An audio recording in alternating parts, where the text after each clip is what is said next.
Hello दोस्तों, कैसे हैं? आज हम लोग बहुत दिनों के बाद ये वीडियो बना रहे हैं बाबू। बीच में कुछ प्रॉब्लम हो गया था जिस कारण से वीडियो नहीं बना पाए थे। खैर कोई बात नहीं, अब से रेगुलर वीडियो आप लोग को मिलता रहेगा। आज हम लोग अपना एक नया चैप्टर स्टार्ट करने जा रहे हैं, ग्रेविटेशन। ठीक है बाबू, तो आज हम लोग ग्रेविटेशन शुरू करने जा रहे हैं। ये क्या होता था बाबू? गुरुत्वाकर्षण। ठीक है, गुरुत्वाकर्षण। आखिर ग्रेविटेशन है क्या? जैसे ही हम लोग ग्रेविटेशन का नाम लेते हैं, हम लोग के दिमाग में सबसे पहले न्यूटन साहब का दिमाग में आता है ख्याल। अब न्यूटन साहब ख्याल आएगा तो उसके बाद क्या ख्याल आएगा बाबू? याद कीजिए, वो पेड़ से सेव का गिरना। अब हम लोग इमेजिन भी कर रहे हैं कि एक पेड़ है, पेड़ के नीचे न्यूटन साहब बैठे हैं और ऊपर से सेव गिर रहा है। अब वो दिमाग में लगा रहे, अरे सेव नीचे कैसे गिर गया भाई? Yes, that is there, it means gravitation is there. Because of this जो एप्पल है वो नीचे आ रहा है। पहले कुछ एग्जाम्पल हम लोग समझ लेते हैं कि कौन कौन सा एक्टिविटी या फेनोमेना हम लोग के इन्वायरमेंट में हो रहा होता है। सेव का गिरना, जैसे हम लोग हमेशा पढ़ते आए हैं। हम लोग जो ज़मीन पे खड़े हैं अभी वर्तमान में, ये भी हैं, कैसे हैं? Because of this gravitational force that is exerted by earth on us. ठीक है, जो पृथ्वी हम लोग के ऊपर फोर्स लगा रही है, उसी के कारण हम लोग अभी धरती पे हैं, बिकॉज ऑफ ग्रेविटेशन। नदी का बहना, नदी जो बह रही है, अगर ग्रेविटेशनल पुल नहीं होता तो ये पानी तो कहीं और उड़ के चला जाता, जबकि ये फ्लो कर रही है। डिस्पाइट हम लोग जानते हैं कि ये हाई एल्टीट्यूड से लो एल्टीट्यूड की तरफ फ्लो करती है। ठीक है बाबू, अगला एग्जांपल क्या हो सकता है? अरे भैया, हम लोग का एटमॉस्फेयर, एटमॉस्फेयर जो है, जो पृथ्वी के चारों ओर एक ब्लैंकेट के फॉर्म में है। एम आई राइट? तो क्या है, ये भी कैसे टिकी हुई है? अपने जो पृथ्वी का ग्रेविटेशनल फोर्स है, ग्रेविटेशनल जो पुल है, इसके कारण ये एक ब्लैंकेट जो है पृथ्वी के चारों ओर है। ठीक है, अब उसके बाद और एग्जांपल क्या ले सकते हैं हम लोग, बताइए? अगला एग्जांपल ये हो सकता है कि हम लोग कोई चीज को ऊपर फेंकते हैं तो ये नीचे आ जाता है, यानी सारी चीजें नीचे आती है। जैसे बारिश का होना, कोई हम लोग ऊपर जंप करते हैं तो नीचे आ जाते हैं, ये भी ग्रेविटेशनल फोर्स के कारण ही होता है। और एग्जांपल क्या हो सकता है बाबू? सोच के देखिए, बताइए और क्या हो सकता है? जैसे पृथ्वी का सन के चारों ओर घूमना, यानी कि सन जो है एक ग्रेविटेशनल पुल लगाता है, पूरे पृथ्वी को अपनी ओर खींचता है। ठीक है, तो वहां पर कौन सा पुल हो जाता है? सन बीच में होता है और चारों ओर सारे प्लैनेट्स जो हैं इसके चारों ओर गोल गोल घूम रहे होते हैं। It is just because of gravitational only. There is gravitational force between these two और अदर प्लैनेट्स ऑल्सो। उसके बाद मून भी हमारे पृथ्वी के चारों ओर रोटेट कर रहा होता है, घूम रहा होता है, रिवॉल्यूशन कर रहा होता है। क्लियर है? तो ये सब सारा जो एग्जाम्पल है बाबू, ये सब ग्रेविटेशन का है। तो आपको लगेगा कि सर ग्रेविटेशन का जो फोर्स के बारे में सबसे पहले न्यूटन साहब बताए। ऐसा नहीं है बाबू, इसके पहले बहुत सारे साइंटिस्ट आए और वो बताए। इवन हम लोगों के यहाँ के जो बहुत पुराने पुराने जो साइंटिस्ट थे, जैसे आर्यभट्ट या उस तरह के जो भी बहुत बड़े बड़े जो गणितज्ञ रहे, वो भी हमारे यहाँ गुरुत्वाकर्षण की बात किए थे। लेकिन आप बोलेंगे सर जब बात हमारे यहाँ हुई तो न्यूटन साहब कैसे आ गए? ऐसा नहीं है कि हम लोग के यहाँ ही सिर्फ बात हुई थी, बात पूरी दुनिया में हुई थी। कोपर्निकस साहब, उन्होंने भी बात किया था। वो क्या बोले थे भैया कि पृथ्वी सेंटर में रहता है और बाकी प्लैनेट्स और बाकी जो स्टार हैं, सन है, वो पृथ्वी के चारों ओर घूम रहे होते हैं। ऐसा उस जमाने में बोला गया था, लेकिन ये बात सही नहीं थी। केपलर साहब आए, केपलर साहब आके क्या बोल दिए कि नहीं भैया, पृथ्वी सेंटर में नहीं है, सन सेंटर में है और सारे प्लैनेट्स उसको गोल गोल घूम रहे हैं। अब इस बात को गैलीलियो साहब भी जस्टिफाई कर दिए कि नहीं भैया, सन बीच में रहेगा और सारे प्लैनेट्स गोल गोल घूमेंगे। ठीक है, यहां तक तो हो गया। लेकिन आप हमसे एक सवाल पूछेंगे कि सर जब हमारे यहाँ के बहुत सारे गणितज्ञ और साइंटिस्ट ऐसा बोल दिए, कोपर्निकस साहब ऐसा बोल दिए, केपलर साहब बोले, गैलीलियो साहब भी सपोर्ट किए, तो आखिर न्यूटन साहब क्यों इतना बड़ा रोल प्ले कर दिए? इसलिए बाबू, न्यूटन साहब इसलिए इतना बड़ा रोल प्ले किया क्योंकि जितने भी साइंटिस्ट थे वो लोग आके सिर्फ थियरी दे के चले गए। लेकिन न्यूटन साहब एक बहुत बड़ा काम किया, इसको उन्होंने फॉर्मुलेट कर दिया। Now you can measure the magnitude of attraction force, I mean to say gravitational force. ये जो फोर्स लग रहा है ऑब्जेक्ट्स के बीच में, इन्होंने उसको फॉर्मुलेट कर दिया ताकि आप उसको फाइंड आउट कर पाएं। इसलिए न्यूटन साहब को लोग इतना ज्यादा अप्रिशिएट करते हैं, उनको अप्रिशिएशन इसी कारण से मिला। क्लियर है? तो अब आप बोलेंगे कि सर ठीक है, अब क्या होता है sir gravitational force? Now we have to learn what exactly it is. अब क्या होता है बाबू, यहां पर समझने की कोशिश कीजिएगा। ग्रेविटेशनल फोर्स क्या होता है? दुनिया में, पूरे ब्रह्मांड में किसी भी दो ऑब्जेक्ट, कोई भी दो ऑब्जेक्ट ले लीजिए, ठीक है, हम ले लें, एक मान लेते हैं सामने एक ट्रक रखा हुआ है, या दो गाड़ी रखी हुई है, दो किताब रखा हुआ है, आपके घर में एक पंखा दूसरे पंखा को ले सकते हैं, एक ऑब्जेक्ट दूसरे ऑब्जेक्ट को ले सकते हैं। Not only on earth, even in universe also, कहीं पर भी आप लीजिए, आप क्या देखेंगे कि अगर दो ऑब्जेक्ट आप ले रहे हैं, मान लेते हैं एक ऑब्जेक्ट ए है, एक ऑब्जेक्ट बी है, अगर ए का मास अगर हम m1 मान लें और बी का मास अगर हम m2 मान लेते हैं, तो ये जो ग्रेविटेशनल फोर्स है जो न्यूटन साहब जो ने दिया, इसका मतलब क्या होता है कि मतलब जो ग्रेविटेशनल फोर्स होगा, ग्रेविटेशनल जो फोर्स होगा, ये क्या होगा पता है? The force of attraction between these two objects is directly proportional to the product of their masses. यानी कि इन दोनों का जो मास होगा ना, इसका जो हम लोग प्रोडक्ट निकालेंगे, गुना करेंगे, तो इसका ये डायरेक्टली प्रोपोर्शनल होगा, यानी m1 इंटू m2 होगा बाबू।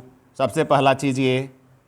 और सेकेंड स्टेटमेंट क्या दिए उन्होंने? सेकेंड स्टेटमेंट दिए कि जो द फोर्स ऑफ अट्रैक्शन जो है, इट इज इनवर्सली प्रोपोर्शनल, किसके भैया? Square of the distance between these two objects from its centre. मतलब इसके सेंटर से इस सेंटर के बीच की दूरी अगर हम मान लेते हैं r मान लेते हैं, देखिए बहुत सारी किताबों में यहां पर d भी लिखा रहता है, d फॉर डिस्टेंस, ठीक है, r फॉर m पर डिस्टेंस को हम लोग मान के चल रहे हैं। तो जो f होगा, f is inversely proportional to square of the distance, it means what? 1/r²। ठीक है, यही है आपका। इसी तरह से न्यूटन साहब इसको फॉर्मुलेट किए। ठीक है, अब क्या है कि अब इस दोनों को, दोनों जो आपके सामने जो इक्वेशन दिख रहा है, इसको अगर आप हम कंबाइन करने की कोशिश करें तो you will find f is proportional to m1 m2 upon r²। Got it? Now अब यहां पर प्रोपोर्शनल साइन आ गया बाबू। अगर इसको हमको हटाने का मन करे तो हम क्या करेंगे? हम लोग हमेशा से पढ़े हैं कि there must be some constant over there just to replace this proportional sign. Okay, तो what will be here? f is equal to g m1 m2 upon r²। इस तरह से हम लोग निकाल सकते हैं किसी भी दो ऑब्जेक्ट के बीच में जो ग्रेविटेशनल फोर्स लग रहा है। ठीक है, तो जैसे हम अभी यहां हैं, ठीक है, और मेरे सामने कैमरा है, तो ये हम लोग दोनों के बीच में भी ग्रेविटेशनल फोर्स लग रहा है। हम हैं और कोई दूसरा सामान रखा पड़ा है, मेरी गाड़ी रखी पड़ी है, उसको अगर हम देखें तो हम दोनों के बीच में फोर्स ऑफ अट्रैक्शन लग रहा है। तो अब आप बोलेंगे सर फोर्स तो लग रहा है, सर अट्रैक्शन का फोर्स लग रहा है, तो हम लोग खिंचा जाना चाहिए। यस, हम लोग खिंचाना चाहिए, बट वाई कांट वी? हम लोग ऐसा खिंचा क्यों नहीं सकते हैं? तो क्या करेंगे दोस्त, इसको एक बार हम लोग try to find out the exact value of gravitational force over here between me and another object. ठीक है, उसको ट्राई करेंगे निकाल के कितना हम लोग के बीच में फोर्स लग रहा है। अब यहां पर एक चीज है, ये जो g है इसको हम लोग ग्रेविटेशनल कांस्टेंट बोलते हैं। क्या है? इसको हम लोग ग्रेविटेशनल कांस्टेंट बोलते हैं। ये जो ग्रेविटेशनल कांस्टेंट है बाबू, ये पूरे यूनिवर्स में कांस्टेंट होता है। इसका जो वैल्यू है पूरे यूनिवर्स में सेम होता है। ठीक है, तो आप क्या समझेंगे, इसका जो वैल्यू आता है, इसका वैल्यू न्यूटन साहब नहीं निकाले। आगे चलकर समय बीतता गया और कैवेंडिश साहब एक दूसरे साइंटिस्ट थे, उन्होंने इसका वैल्यू फाइंड आउट किया और इसका वैल्यू कितना आया? 6.67। जी का जो वैल्यू आया बाबू 6.67 इंटू 10⁻⁻11 न्यूटन मीटर स्क्वायर पर kg²। आप बोलेंगे सर इसका यूनिट ऐसे कैसे हो गया? आप यहां से निकाल के देख लीजिए, सिंपल सा तरीका है बाबू। यहां से जी को क्या कीजिए, जी का अगर वैल्यू निकालना रहेगा तो क्या होगा? क्रॉस मल्टीप्लीकेशन कर दीजिए, तो f इंटू r² और अपॉन m1 इंटू m2। ठीक है, फोर्स का यूनिट क्या होता है बाबू? न्यूटन। डिस्टेंस का यूनिट क्या होगा? मीटर, तो यहां क्या लिख देंगे? Metre square. Upon kilogram, kilogram दो बार गुना कर देंगे तो क्या हो जाएगा? KG square. इसको अगर हम लोग लिखेंगे तो न्यूटन मीटर स्क्वायर केजी का पावर -2 लिख देंगे। अगर इसको बराबर, इसको अपॉन के नीचे ले जाएंगे, ऊपर ले जाएंगे तो, ठीक है, केजी को अगर ऊपर ले जाएंगे तो -2 लग जाएगा, या फिर आप इसको बटा केजी स्क्वायर लिख सकते हैं। क्लियर है? इस तरह से निकालेंगे। अगर एक चीज और आप देख लीजिए, यहां पर अगर m1, अगर 1 किलो का एक ऑब्जेक्ट है, 1 किलो का दूसरा ऑब्जेक्ट है, जैसे अगर आप चाहें तो उसको निकालने का ट्राई कर सकते हैं। बहुत सारा तरीका है भाई, जितना आप अपना दिमाग खर्च कीजिएगा उतना आपके पास इंफॉर्मेशन गैदर होगा। सबसे सिंपल तरीका बताते हैं। 1 किलो का एक ऑब्जेक्ट लीजिए, 1 किलो का दूसरा ऑब्जेक्ट लीजिए। बोलिए सर 1 किलो का बटखारा, 1 किलो का बटखारा है, और दोनों को 1 मीटर की दूरी पर रख दिए। Just try to find the value of this thing. 1 kilo हो गया भैया, तो ये 1 केजी हो गया, ये भी 1 केजी हो गया। ठीक है, 1 केजी डिस्टेंस मान लेते हैं 1 मीटर है। ठीक है, 1 मीटर हो गया। अब सारा को इस वैल्यू को फॉर्मुलेट करके देखिए क्या होता है। तो जी का वैल्यू जो होगा, जी होगा, m1 हो जाएगा 1 केजी, यहां देखते हैं 1 KG into 1 KG upon 1, R square है मतलब 1 का स्क्वायर है, into G equal to F. सारा का वैल्यू क्या हो गया? 1, तो क्या हो जाएगा? एफ इजकल टू जी। यानी जो फोर्स लग रहा है वो ग्रेविटेशनल कांस्टेंट के बराबर लगेगा यदि 1 केजी का बटखारा लेंगे या कोई भी वस्तु लेंगे और उसके बीच की दूरी हम लोग 1 मीटर रखेंगे तो। आपको पता है ये वैल्यू कितना है? 10 टू दी पावर -11 है बाबू। अगर F and G is equal, F and G is equal, what does it mean? कि ये जो फोर्स है इतना लग रहा है, इतने न्यूटन का फोर्स लग रहा है। और ये न्यूटन का मतलब पता है कितना होता है? 10 टू दी पावर -11, मतलब बटा करके 11 सुनना, बटा करके 11 सुनना, मतलब पता है नैनो में -9 हो जाता है, माइक्रो में -100 होता है, यहां -11 है, यानी कि नैनो से भी छोटा। यानी एक फोर्स की वैल्यू कितनी हो गई? बहुत बहुत बहुत बहुत बहुत बहुत बहुत बहुत बहुत छोटा। इसको हम लोग फील ही नहीं कर सकते, इसलिए दो बटखारा आपस में एक दूसरे को खींच नहीं पाते। Got the point? इसमें एक चीज और आपको समझ में आ जाएगा कि अगर आप बोलेंगे सर 1 न्यूटन का फोर्स हम लोग कितना फील करेंगे, सर फील करके बताइए। पीछे के भी कुछ वीडियोस में हम आपको इसका बारे में बताए थे, 1 न्यूटन का फोर्स हम लोग कैसे फील करते हैं। करना कुछ नहीं बाबू, जस्ट टेक वेट ऑफ 100 ग्राम। एक बटखारा ले लीजिए 100 ग्राम का, कोई भी वजन का ले लेते हैं, 100 ग्राम का लेंगे, हाथ में से रखेंगे, just keep it like this. अब इस 100 ग्राम का बटखारा को पृथ्वी अपनी ओर खींच रही होती है, पृथ्वी अपनी ओर खींच रही होती है, तो क्या होगा? क्या होगा? पृथ्वी जब अपनी ओर खींच रही होगी तो कितना का फोर्स लग रहा होगा? आप चाहें तो फाइंड आउट कर लीजिए ना, सिंपल सा बाबू। क्या होता है? W इजकल टू mg होता है ना। कितना आपको वेट महसूस होगा, कितना वेट महसूस होगा वो समझने की कोशिश कीजिए। आपके पास कितना है? 100 ग्राम है ना बाबू, 100 ग्राम, ठीक है। जी कितना होता है? 9.8। जी कितना होता है? 9.8। गुना कर दिए कितना हो जाएगा? कितना होगा? इसको आप निकालिए, पूरा को सॉल्व कर दिए। ये किस में है? ग्राम में है, किलोग्राम में लीजिए, और ये मीटर पर सेकेंड स्क्वायर में लीजिएगा। इसको सॉल्व कीजिएगा तो कितना आएगा?